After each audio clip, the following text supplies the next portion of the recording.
The Lord be with you. A reading from the Holy Gospel according to Matthew.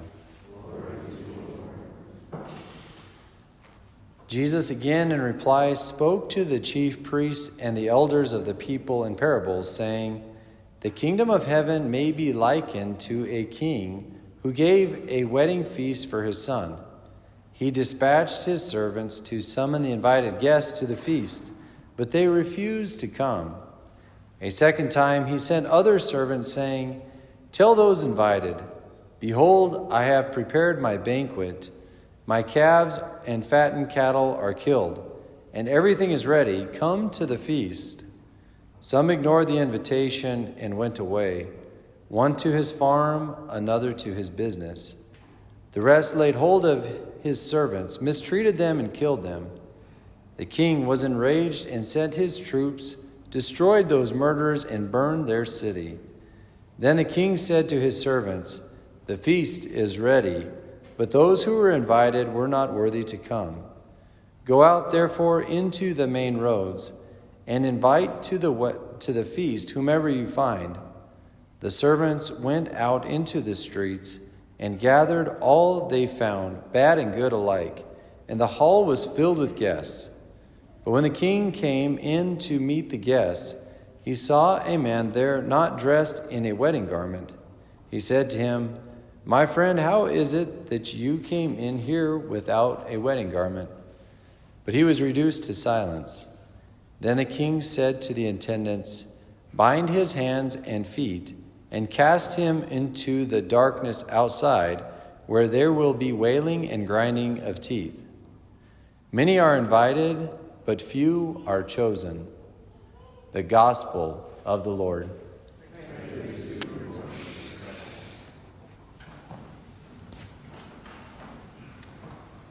I have seminary on my mind lately, mainly because guys are going back to seminary, and it reminds me of my time going back to seminary. I'm always thankful that I'm not going back to seminary. But anyway, those are fond memories. I'm very thankful for that. But this last line of today's gospel always kind of makes me think of the dynamic in seminary as well, that many are invited, but few are chosen. I guess so the seminary is a place of discernment. That's one aspect, that you go, because you're called to go to the seminary. You're not necessarily called to be a priest. You're called to go to the seminary, discern that along the way. And the percentage of guys that actually enter and make it to the priesthood is relatively low.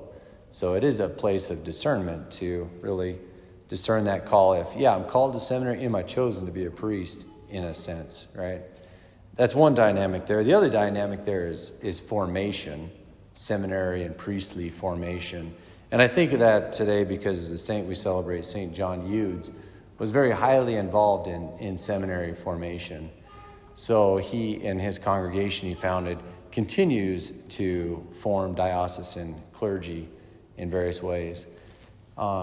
So he was a saint in about 1680 or somewhere in there.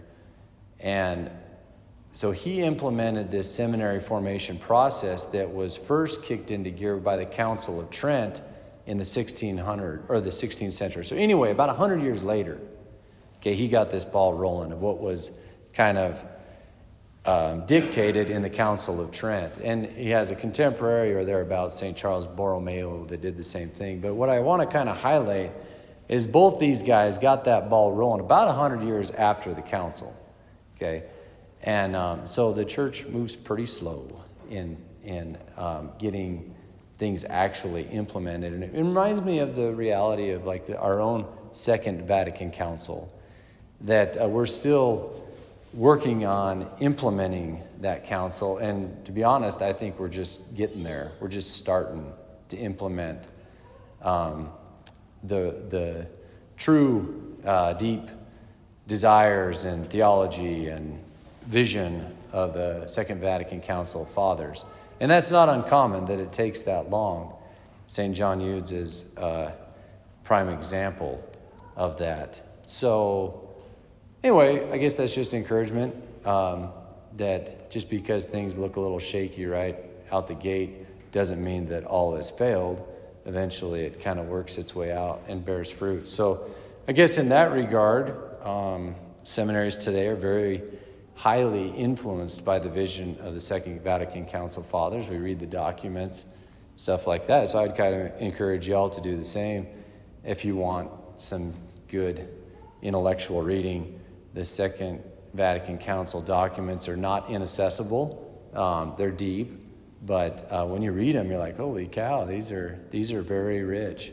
So, even if we, all of us, can tap into that true vision of the fathers of the Second Vatican Council, we can help bring about its implementation. Guys like St. John Hughes, St. Charles Borromeo, the seminaries today, the seminarians, the priests, whatever, kind of all moving in that direction. So it's a good thing. It's a good time to be Catholic. So may we follow that same motivation and truly kind of get ourselves up to speed on what the authentic implementation of the Second Vatican Council looks like.